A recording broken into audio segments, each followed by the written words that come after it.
Good morning, good evening, good afternoon to everyone around the world who's watching, tuning in right now. We have a special guest with us.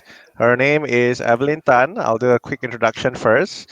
She's studying for a PhD in video games, also known as team dynamics and player psychology, at the Center for Doctoral Training in Intelligence Games and Game Intelligence, IGGI, they call it, Mhm. at the University of York in United Kingdom, the world's largest PhD research program aimed at games.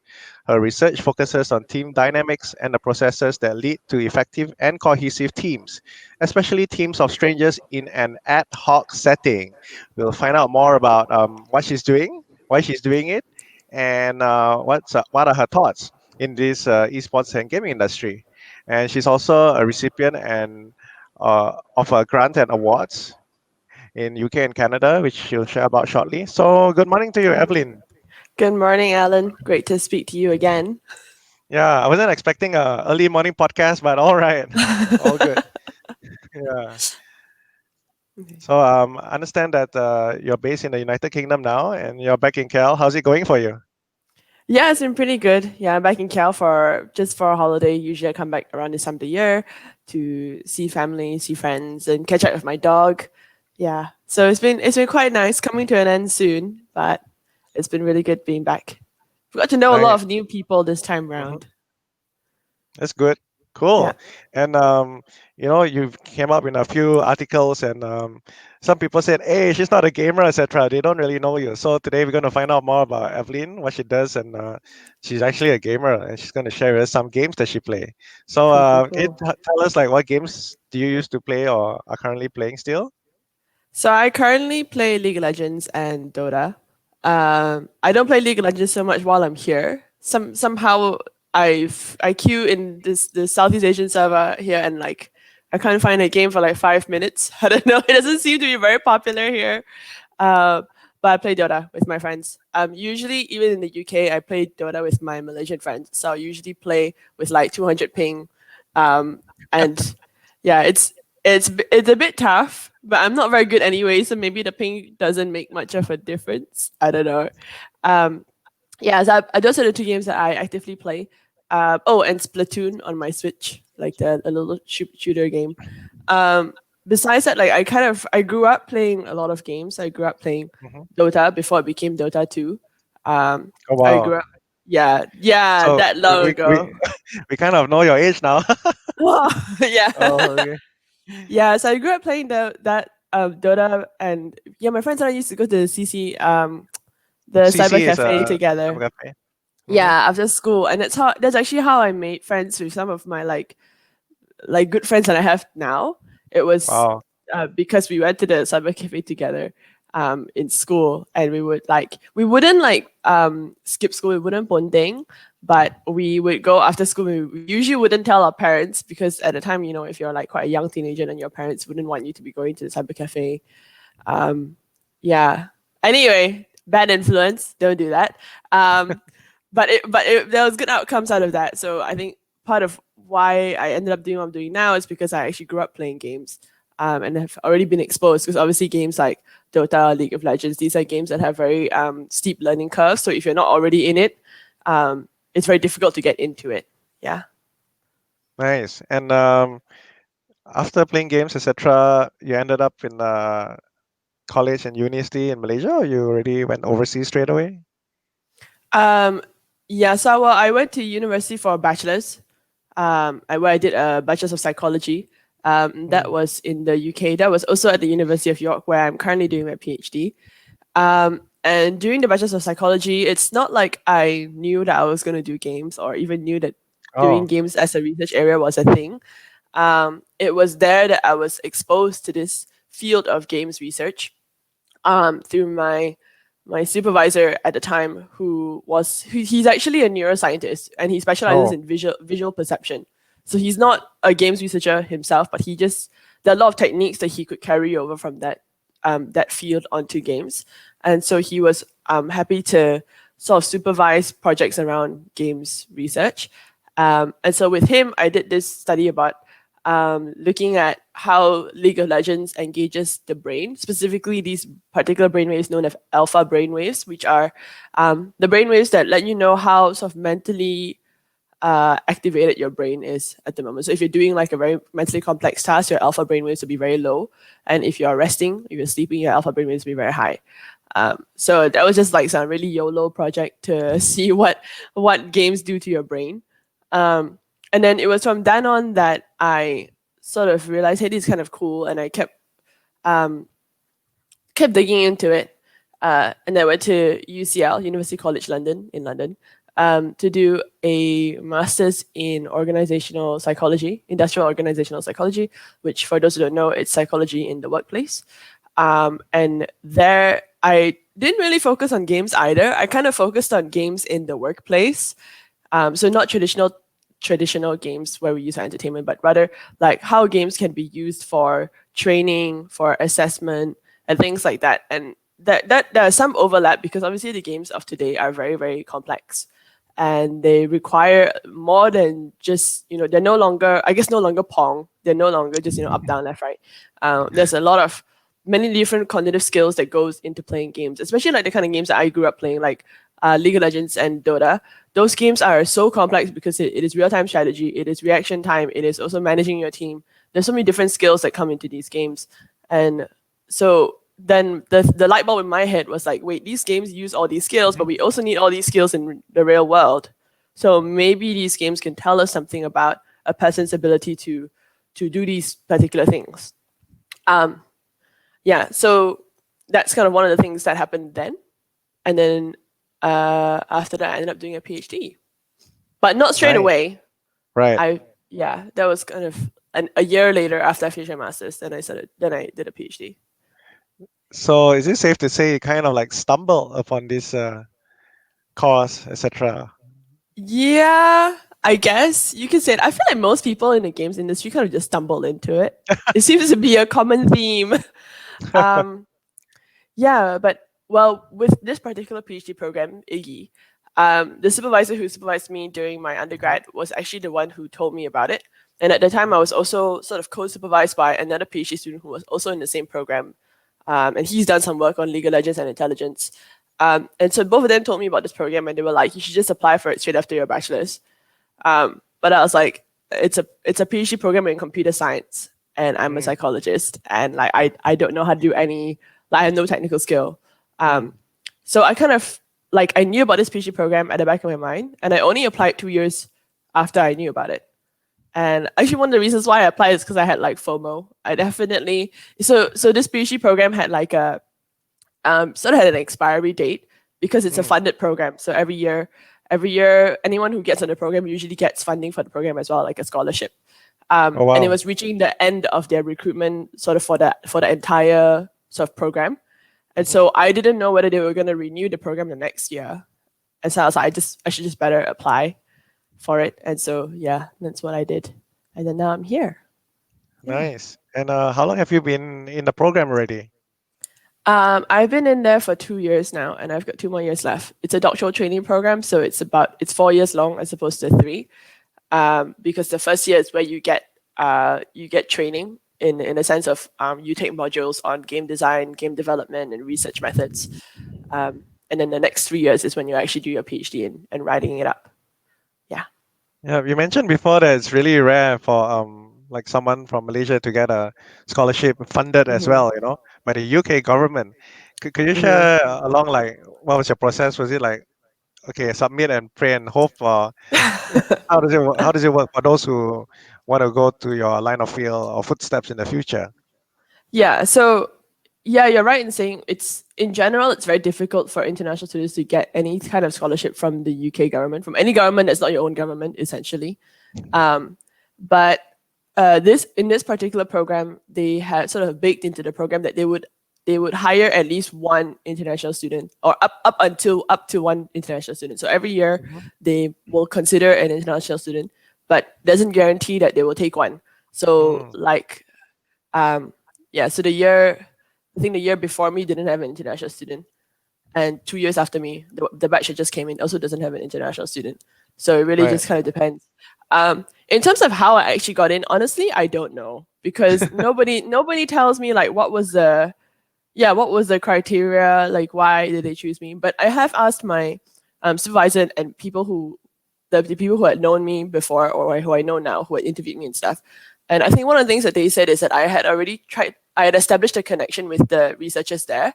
So Mm, prior to usually the PhD process when you want to apply is you will go and find a supervisor at some university somewhere in the world, and you'll send them an email telling them what you want to do, what's your research proposal, right. and if it aligns with what they are interested in or what they want to do, then usually they'll take you on. But imagine these professors usually get like hundreds of applications. Mm, How do they know who to pick? And how would they know? One of the things is like, how would they know that you're going to complete your PhD? Because if I understand it, like it doesn't look so good on them if they cannot supervise a student to completion. This right. I may be wrong on this end, but I think that's probably something that they consider. Also, in this case where they're giving you money, like they definitely want to make sure that you finish. Mm-hmm. And so I suspect that one of the reasons why I had an advantage is because I was already from the university. I already knew Mm, my supervisors that wanted to supervise me. right. And I had also gone to sort of the events that they had beforehand while I was in the UK. So every Mm, year, IGGI has an internal conference. mm-hmm. And one of the years that they had it before I left the UK, I went to their conference and like spoke to everyone there, made myself known, kind of thing. So I guess essentially like networking, but it kind of Mm, helps because if it gives you an advantage if you are a face um, to a name and people have spoken to you before and people have already like sort of developed perceptions about you as opposed to you just being a blank sort of like a name mm, on a black and white piece of paper. right. So yeah, so trying to build rapport beforehand seems to be something Right. that might be important. Mm-hmm. Not sure. Yeah. Thanks for the Yeah. tips. What was Mm. your? How do you feel like when you saw? I don't know. Is it like in the movies or TV drama? They open the envelope. Oh wow, I got accepted. Or your email. Um, yeah, it all happened really fast. Oh. And I was I think so there were a few stages and I was um excited and very happy every time I got through the next round, but I was just like, oh, it's just like the next round. It's not like the final yet. And so I was sort of saving all Mm. my happiness until I actually found out, oh, you've got in. We want to offer you a place. That was when I was like, this is crazy. Like, what if I fail them? Kind of thing. Because I'm like, international students cost so much.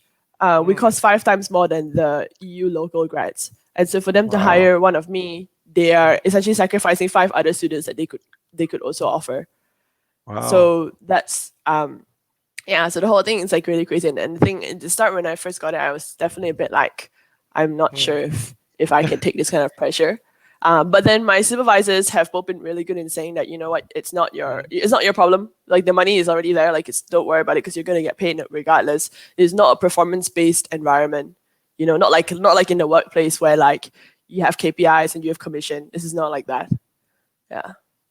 Wow. And how was your reaction from your parents? It's at the time, I think my it was half half. They were like half supportive, half like we don't really understand what this is. We don't really know if you're like doing something worthwhile. Um, and then I think my mom was definitely like, "Are you sure you don't want to just continue working? Do you really want to Uh, go back and study for another 4 more years?" Um, yeah, so that was their main reaction, and then I guess it was very similar. The reaction across my relatives were like kind of similar, although it was kind of mixed actually. Some people were like, "Yeah, it's really oh, good to do a PhD," and some people were like, "Do you want to live away from Malaysia for so long?" yeah, miss Yeah, your nasi lemak and char kway teow, etc. All your different Malaysian food. yeah, yeah, exactly. But in the end, it Uh, was good. It was a good choice. awesome. And here you are now on your second year. Another 2 more years to Yeah, go. yeah. Time flies. Can you share like the range of commercial video games you use? You decided to use like League of Legends, Dota 2, Hmm. Portal, and Overwatch in your research. Any Hmm. reason why you chose those games? Yeah. So with Portal, let's start with Portal. Mm-hmm. I actually have a paper published about that. It's coming Mm. out in January. For anyone who Oh, wants cool. to keep up with Yeah. it, you can find it on my website or you can Google Scholar me if anyone Google Scholars. Um, so Portal was really nice environment to use because it's not so complex. It is about Mm-hmm. puzzle solving. It's about cooperation. It's about communication. But Mm. um, compared to like League of Legends, it's a relatively more controlled environment. And Mm-hmm. for that reason, you know that if you put two people with the same skill together, um, Mm-hmm. then the potential differentiating factor between two different teams would be how well they communicate and cooperate. Right. So it was a much more controlled environment to investigate communication, so that we know that any behavioral differences that we see between the teams or performance differences may actually be due to communication rather than someone's skill. So that's one of the reasons why we use Portal, and it was like relatively easy to pick up, and that made it easier for me to sort of recruit participants. Because Portal doesn't have a public API, an application programming interface, meaning that I cannot like just automatically get data from the game developer because they just don't have that kind of system available. So I have to manually collect data, and doing any sort of team research is quite challenging because Mm-hmm. you have to recruit people and then make sure they turn up together. And if one person doesn't turn up, essentially your experiment for the day is scratched. It's gone. And so you don't Oh, want to waste anyone's time. So you want to make sure that people um, know how to play the game. And right. this, so even though Portal is quite a popular game, I didn't know whether people would still play it now, and so I just kind of opened it up to everyone. So that was one of the Right. reasons why I used Portal. Um, Other games like Dota is a good one. That's a project I'm currently working on now. Dota is a good one purely because they probably have the most mature API. So Mm. in terms of being able to get fine grained information about matches and players, that's publicly available, so anyone can access this kind of data. They have the most sort of most mature one, um, which makes it really good for researchers because you don't have to go through game companies to get the data. So um, sometimes there's game companies do get involved with our research, but it's usually quite a tedious process to get them to be involved because there's a lot of legal things that need to happen behind the scenes, especially when it comes to like who owns the research output, and how much can be said. So I think for lots of researchers, the preferred way is to do it independently. But then if we go down that route, we kind of rely on game developers to provide us the data, like whatever they provide to the public. Um, yeah, and then it's a similar case with League of Legends. They also have a public API, and I think it's getting better, but it's not as fine grained as Dota. But League of Right. Legends obviously has like a much larger player base, and so you can learn a lot more. Um, yeah, so those are So kind of why I chose those games. right. And oh, I just noticed that for your research, you like have a lab where people actually come in and play those games. Yeah, so it really depends on the kind of research question and the availability of the data. Mm-hmm. But it all comes down to things to do with teams and team dynamics. So yeah. Right. Nice. And you've been doing it for 2 years. So what's the feedback like from the participants? Do they understand actually what's going on? Are they surprised? Oh wow, there's such a thing that is being researched on.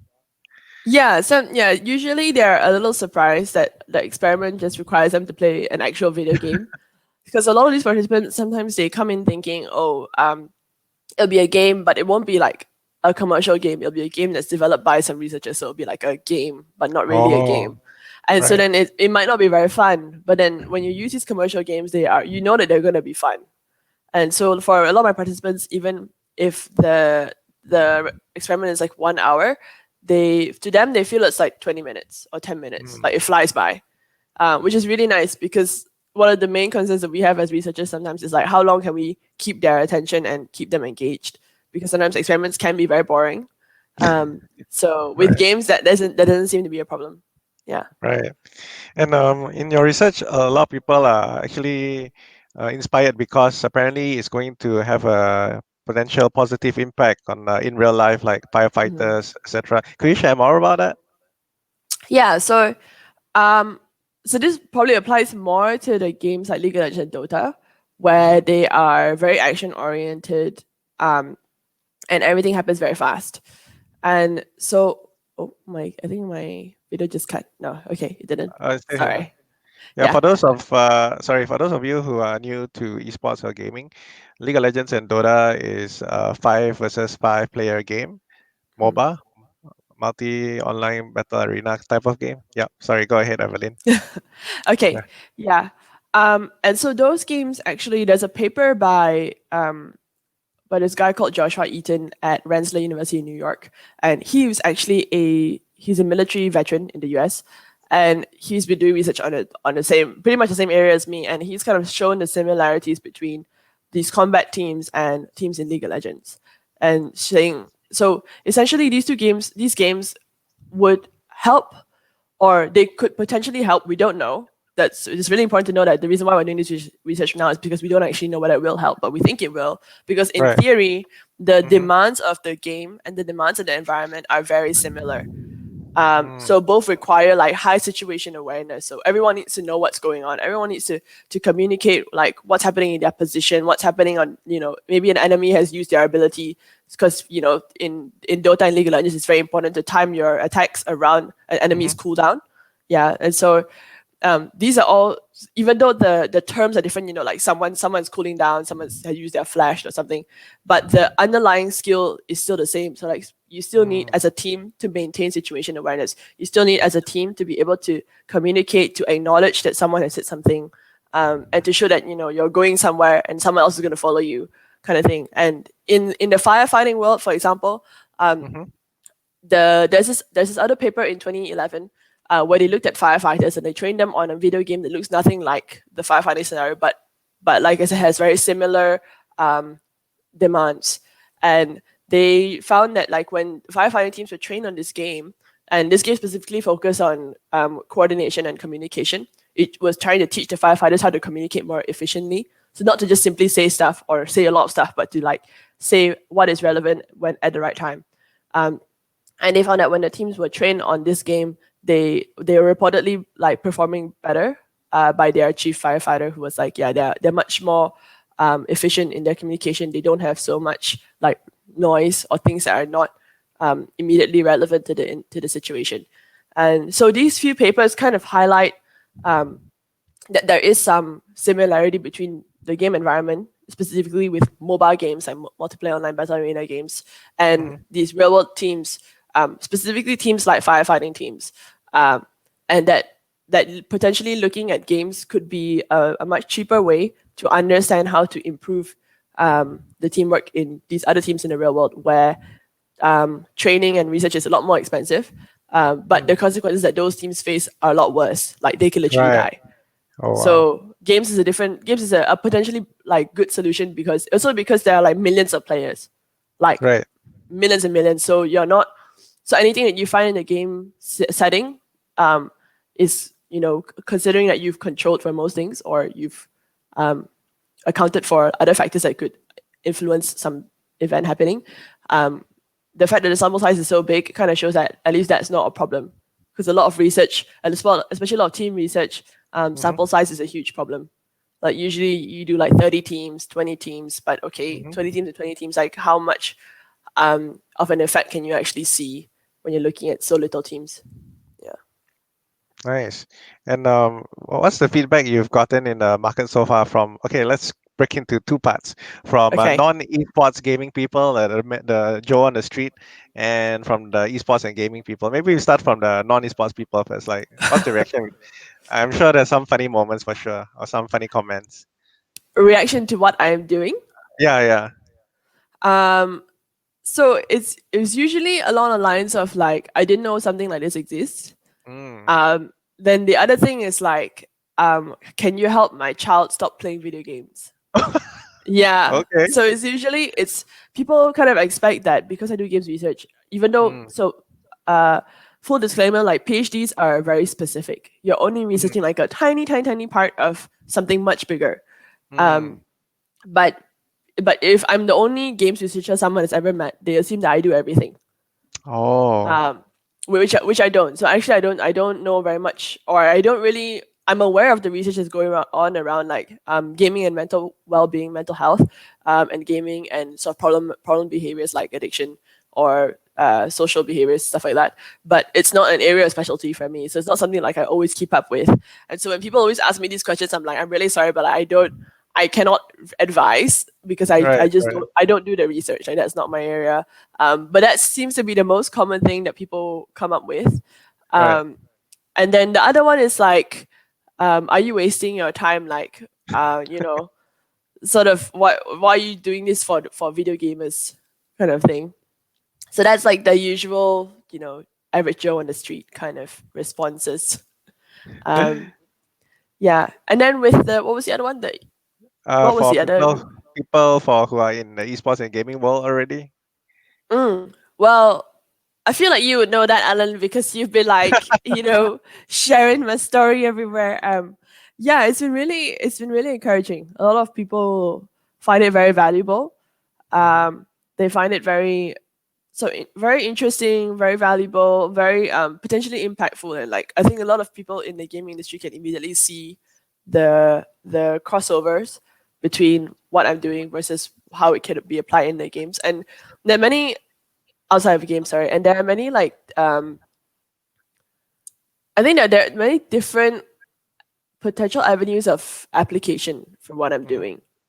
Um, So, because one of it, so to be specific about what I do, I research teams of strangers, like you said earlier at the start, and I'm really interested in strangers because to me, they are one. They're frequent, they're prevalent in many of today's multiplayer games. You always play with strangers, and in the games that I'm particularly interested in, like the mobile games where there's this competitive element, there is the Hmm. problem of toxic behavior, right? Where like Hmm. teammates are just really toxic to each other, and that's like Yeah. everyone's problem, and that's been a problem that people have been trying to solve for years. And I'm not gonna say that I'm gonna solve it, but I'm gonna hopefully contribute to a little bit on how we might make it better.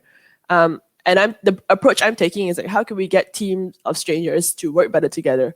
And I'm doing that by hopefully finding ways to design teamwork and cooperation into the system, to encourage these behaviors from players through the system. Maybe that might change in a year, but this is my current aspiration. um, Nice. yeah, I so mean, that's it's one. But really. also, yeah, go Sorry, on. go ahead. Sorry, go ahead. No, well, I was gonna say teams of strangers are also new Mm. teams. And then Mm. the next question that you can think of is like, okay, how do we get new teams to figure out how to work together quicker? Because in the real world, when you first come together as a team, you usually, you fumble a bit at the start, and it's only sort of like over time that you learn how to work together. But what if we can accelerate this learning how to work together in new teams? And by looking at teams of strangers, that's sort of a similar sort of application. Like if we can make teams of strangers work together straight away, like work together well, in that same way of thinking, I think means that we could also help these new teams that form to overcome common sort of barriers to teamwork and set themselves up to become a better team in the long run. Right. Yeah. Nice. I think earlier we shared about people's reaction from the non-esports gaming world and those from the Mm-hmm. esports gaming world. Mm-hmm. Especially from the non-esports gaming world, they don't even understand there's a gaming industry or esports industry per se. And even I myself, right, I'm still fairly new. And Mm-hmm. even when talking to you earlier about IGGI, the course you're in, right, there's a Mm-hmm. bunch of a big group of other people doing different parts. Like you mentioned, you're doing one Yeah. part of it. Can you share like what other parts are right now happening in the market? Yeah, well, so with the games research is very, very broad, like very, very broad at all sorts. But within my research group, there's a good number of people who are doing like AI and machine learning stuff, Hmm. usually on how to create agents who can play. In other words, they're NPCs who are either more realistic or can respond to you or can do actions on your behalf. Um, and then I've got one friend who's looking at board games actually. So games research Oh, okay. in my PhD is not just limited to digital games; it can also be Hmm. analog games. Right. And she's like her research is kind of interesting because she's looking at how you can create music sound effects for board games that are tailored to the current game state, and that's really interesting. Um, so she's doing that, and then we've got other people who are doing um, sort of they're called GANs. What are they called? Generative adversarial networks. So how do you um, create uh, sort of game environments or game what are they called? You know the game No Man's Sky? Have you heard of it? Sorry. No, first time. No, Sorry. okay. So there's this game Okay. called No Man's Sky where it was like mostly computer generated. Okay. And so one of my friends is kind of working on a similar software that does that. to make very realistic computer generated environments, terrains, people, animals, things in the game world. So he's doing one of that, and then I've got another friend who's doing sort of like trying to understand gambling behavior and seeing if gambling in video games is the same as gambling in the real world. So it's quite. I would say it's very diverse. Wow, Yeah. yeah, it's very broad. Because most people assume that, oh, video games is just, playing games, etc. Mm. But when I was talking to you earlier, it's like, wow, there's a broad spectrum of different people doing different things. And then Yeah. you bring in like AI, machine learning. Those are like for the normal guy on the street, it's like what? Wow, it's so high tech. Yeah. Right. Yeah. So yeah, there's a lot of different people, and it's not just. I would say nobody is studying how to become a better gamer. That's for sure. Okay. And you're currently going to get a total of two scholarships. You already have one right now in United Kingdom, and you're going to Yep. be off to Canada soon. Is that right?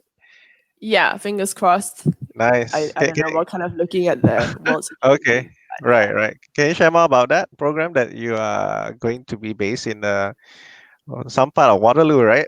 Yeah, the University of Waterloo. So that was a grant. A grant is just like a fun pot of money. So that was a grant by the UK and Canadian government to sort of increase the relationship between the two countries through research, through academia. Right. Um, and that's not a program. That's more of like a pot of money that I get to go and do research at a university in Canada for 3 months, Mhm. fully funded as well. So yeah, with that, I am hoping to do a piece of work on also team communication and team cohesion. So one of the things that I am interested in understanding is when teams as strangers play like League of Legends or Dota, how some in some rare cases, but it does happen, people do end up making friends with these strangers just from playing with them. And when I say end up making friends here, I kind of mean like they just invite them back for a second game, or they add them to their friend list. Not like friends, because I think online the relationship of friendship develops also quite differently. Um, and that's a really interesting phenomenon because it's like in this very competitive sort of environment where everyone is very depersonalized, what makes someone stand out so much that you want to consider to play with them again? Right. Um, so that's one of the questions that this study that I'm going to do in Canada potentially helps to answer. So I'm hopefully going to be looking at team cohesion. So whether how does a team develop cohesion in this short setting, if at all? So again, not really done before. It's not really, cohesion research is not really done on teams of strangers, so we don't actually know if it works. But I think that's the whole point of research. Like someone's going to do it. Yeah. Right. So that's the current research plan, and I will be supervised by Dr. Leonard Naki, who is also a very well-known researcher in the space. Yeah. Nice. I think your research is very related to esports teams too, because they bring a group of five strangers per se Mm. together, and then they have to like build up the bond, relationship, etc. Hmm. Oh, what do you think about that? So I would say yes and no. Okay. Yes and no because my work kind of follows. My work doesn't follow a team all the way. So if you think about a team, Right. the typical team theories is that a team goes through Mhm. a life cycle where they develop. At the start, they become strangers, and then towards the end, they try and figure out how to work together. A very Right. common team theory is the what forming, storming, norming, performing thing. Tuckman, have you heard Okay. of that? No, No. go for Okay. it. Okay, well, that's a very common like theory of how teams function. That they go through this like sort of process of figuring out how to function, and then they end up functioning really well. Um, and so I think my work is only useful when an esports team first comes together, Right. but not so useful when they've been together like for 5 6 months. Right. Right. Then in that point, like at that point, it's better to have a researcher who um, like I would come in and I would do independent research with that team. But in terms of like what I already know applying, it would only apply at the very early beginning of the team when they're fresh, Right. when they have like nothing set up yet. Yeah. So it's So different life cycle of the team, correct? yeah. So I'm not looking at Nice. teams. I'm not looking at mature teams. I'm looking at fresh off the boat teams. Yeah. Nice. Cool. And have any of your friends like from high school, etc., are they aware of what you're doing, or are they like other people at the start clueless? Yeah, no, they're all aware of what I'm doing. Nice. And I think when the IGN article came out, Uh-huh. it reached so many friends and friends of friends and just people who like I know of but I don't actually know, and some people messaged me were like, "Hey, you're famous," or "Hey, you're here," and I'm like, "Oh wow, even you've seen it," and like Right, right. you're like not even in this space at all. Um, so that was really cool. One of my good friends actually, I speak to him a lot about Dota because he's very good. Mm, Um, and so I think because I'm not very good at Dota, and okay. so he helps me to sort of understand a little bit more about the game Mm-hmm. through his own sort of knowledge from playing. Um, yeah, it's quite nice, I think, to be able to talk to your friends about what you do. Because sometimes I think a lot of times sometimes I don't remember what my friends do for work or whatnot, or like you can't talk about work stuff, like it's just everyone does their own thing, and then when we are hanging out, we never talk about work because either Right. we can't or we don't or whatnot. Yeah. Yeah. And then when the IGN article came out, did any of your research fellows or even your professors say anything? Yeah, I think my professors were very happy because we don't have much exposure in the East yet. Mm, So it's kind of good, I guess, that people are they know more about this program through knowing about me, which is quite nice because then you can increase the sort of quality of researchers that end up there. Although it makes it also much more competitive for international students to get in if more international students apply. Um, but yeah, it's quite good to for them at least for the sort of PR that the program gets that they get because they're my supervisors. Yeah, yeah, they're good. cool. And what's your plans after completing your PhD, you know?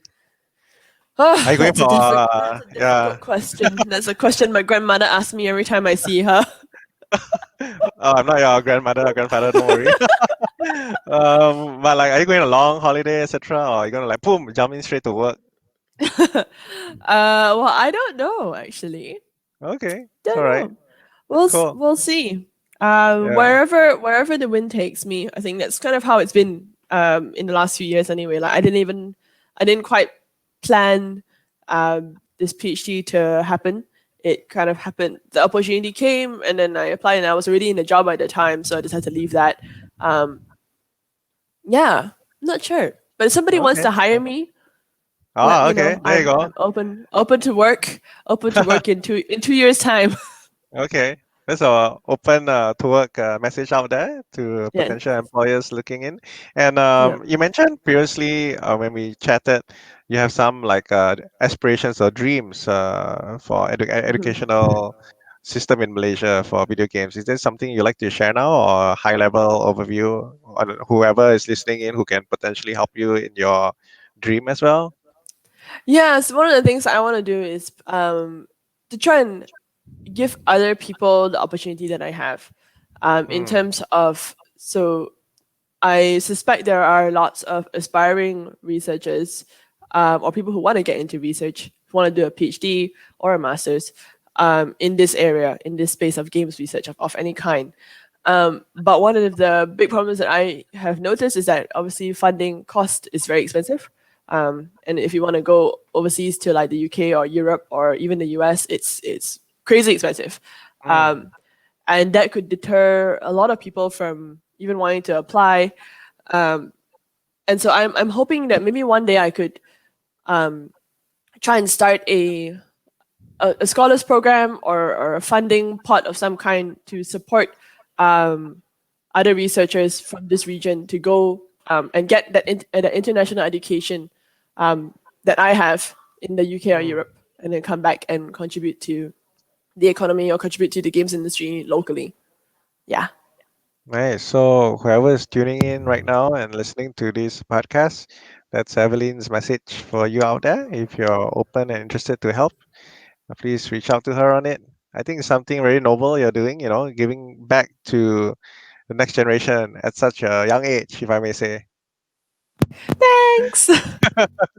Yeah. And are you like excited after completing your research in the next 2 years? Are you going to take another PhD? No, definitely not taking another PhD. Maybe if I get funded again, I don't know. But definitely Okay. not taking another PhD on my own Right. expense. Hopefully I'll be able to, get to work. Uh, Right. because research is good. And I would love to. I want to still keep researching. I think whatever role I end up in, it has to be some sort of like insights or research oriented role. But I would like it to be more in the field so that I know if it actually applies. You know, yeah, Right. And you're open to work either in the esports or gaming industry once you've completed your PhD? yeah. Yeah. Anywhere, it doesn't Anywhere in the matter. world. Wow. Yeah, anywhere in the world, any That's industry, awesome. it's fine. Because like Nice. I said earlier, the kind of work Mhm. that I do is so transferable. So yeah. Yeah. And because you also do psychology and organizational work, that's correct? Is that correct? Organizational psychology, Yeah, yeah. yeah. I got an organizational psychology. So it's like, wow, it's so linked to your current PhD in a way. Yeah, definitely. Because I did a lot of so all the stuff about teams that I know definitely comes from this field.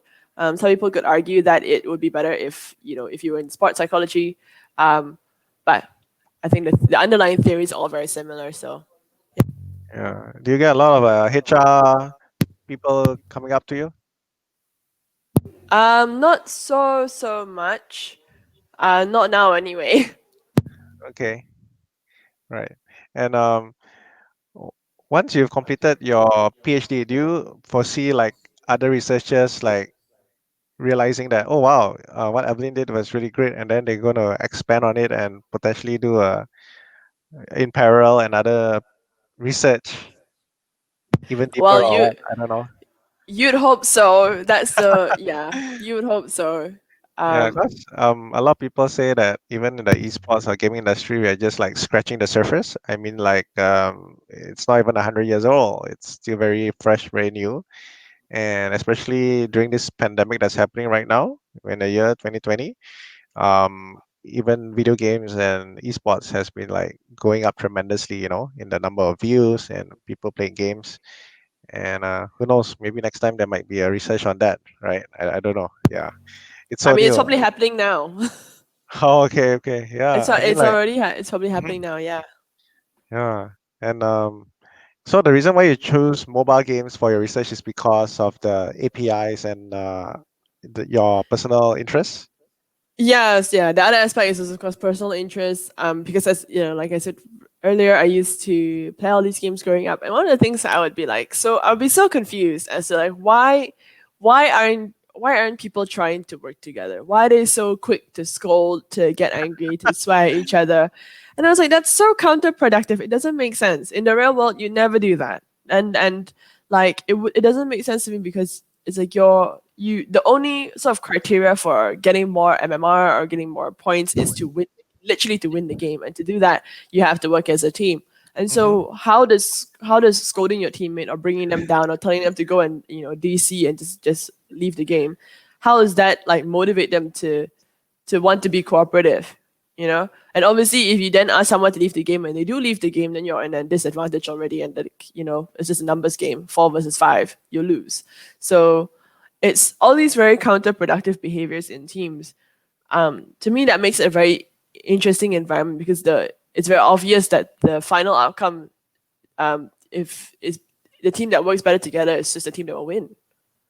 And Right. also I found, maybe, so this is not something I've tested, but I feel like anecdotally, um the team that has better like mental strength, the team that doesn't give in to the toxic behavior so soon, I feel like that team wins first. It's just a matter of like which team trash Oh. talks first. Um, yeah, that's I kind was of, just yeah. right. That's cool. That's very interesting. I was just going to ask you about that. Like, so far in your 2 years of research, like, what are the top trending patterns or behaviors that you've noticed? What works, what doesn't? And yeah, you can Yeah. just kind of like mention it. Mm. So, So yeah. so teams that are toxic and give in to each other's toxicity at the start, they kind of like lose out at the end. Yeah, it seems to me it seems like that, and it kind of makes sense because it's like there's multiple reasons for this. There's multiple layers as well to this problem. I think Mm, one of the big reasons is also because when you're in a team of strangers in and you know there are millions of players and mm, it's an automatic matchmaking system, everyone is just another name on the screen. mm, mm, And so there's no real reason. And also because you know that the team is only going to survive for such a short time, 45 minutes at most, um, there is no reason to be, to be nice. There's no reason to try and build any sort of bond or relationship if I know I'm never going to see you again. But on the flip side, it's like there's no real consequence for being mean to someone because I mm. don't know, I can't see how they're reacting. I'll never see them again. I don't even know who they are. And so all this the impact of anonymity and the impact of anonymity I think is one of the reasons that people behave this way, um, but still to be researched. But I know there's early research on a different area that shows that how anonymity leads to social inhibition, meaning that like we don't behave the same way we would if someone could see us. Wow. Yeah. Evelyn is getting really deep into the thick of the action. I'm trying to catch up also. I guess You're we all look doing well, forward. Ellen. You're doing well. Yeah, I'm learning. I'm learning. I guess we all are learning as we go along. Having this chat with Mhm. Evelyn, it's a big ocean out there in this sphere, and she's going to write a lot of research papers. And yeah, aside to research papers, are you going to write a book? No, that's a definite no. Are you sure? You never know. Maybe in 5 years' time, you I change never your know. mind. Okay, I'll park it. I'll park that idea. Yeah. Maybe now I've got too many different things to do now. Now I'm trying to set up Right. this fund, trying to do Yeah. my PhDs. I still need to finish the PhD. Oh yeah, Yeah, yeah, definitely. Yeah, who yeah, knows? In the next 5 years, you see a book by Evelyn Tan. My experience in research in the esports and gaming industry. yeah. Yeah, Okay. If I yeah. I take that think. title, I'll be sure to acknowledge you. Yeah, I'm sure like a lot of people in the space are really excited for you and your research Mhm. because it's something that's not really been looked into. Of course, there are many aspects to it. Yours it seems to be very unique, and a lot of esports and gaming people I know are really excited for your research and for you. And I guess we're going to close soon. Any parting or inspirational words you can share to the next generation tuning in? Um, inspirational words. Like how you had to get buy-in from your parents, explaining to your mom after I don't know 1 or 2 years. They, oh yeah, I understand what you're doing now. Yeah, definitely to be patient with the people around you who might not understand what you're doing. But when it comes to trying to get into this space, don't be afraid to reach out to people who are already in it. Um, I think one of the things that I personally consider my own strength is that I am not shy about reaching out to people. Hmm. Even though I've been rejected countless times or like ghosted or like nobody's responded. Um, Okay. but if you try, at least you have an opportunity to get a response, and that could be a good one. All you need is just Right. one good response. Yeah. Yeah, and those of you who are interested to follow Evelyn's work, you can follow her on LinkedIn or Twitter. What's your Twitter account, Evelyn? Uh, Your it's academia. Evelyn T Sian Tan, EvelynTiSian. It's very long. You should just go to my LinkedIn and follow all the links to get there. Yeah, she posts up all her recent stuff that she does, all her activities and Mhm. research. She's got a lot of exciting papers coming up. You mentioned there's one in January coming up, right? January Hope so. 2021. Yeah, We hope what's the so. title? Are you allowed to share the Oh. title? Yes. So it's called From Strangers. No, I can't remember anymore. But it Too was it many. was this it was a study about Portal 2. Okay, cool. So Yeah. yeah, thanks so much for your time, Evelyn. She's been kind enough to spare one of her precious time back in good old Kuala Lumpur, Malaysia, before she goes back to the UK. And are you on quarantine when you go back to the UK? I don't think so. Okay. I think because currently the UK has what they call travel corridors with certain countries that I believe have like lower numbers, and so Malaysia is one of them. So when you get there, you don't have to quarantine. But I don't worry, I'm gonna quarantine anyway because you gotta stay Okay. safe. You don't know what's gonna happen in Uh, today's Yeah. day and age. Yeah. I know, right? So, yeah, Evelyn, take care. All the best in your research. Looking forward to see the paper in 2 years' time. And yeah, who Great. knows, you might end up in some big gaming publishers or developers company. Don't forget us, huh? Yeah. Yeah. Yeah, yeah. Thank you. Thank you so So, much. yeah, Evelyn, stay safe. Take care. Thank you so Thank you. much. Thank you. Bye. Bye. Just hang on. Okay.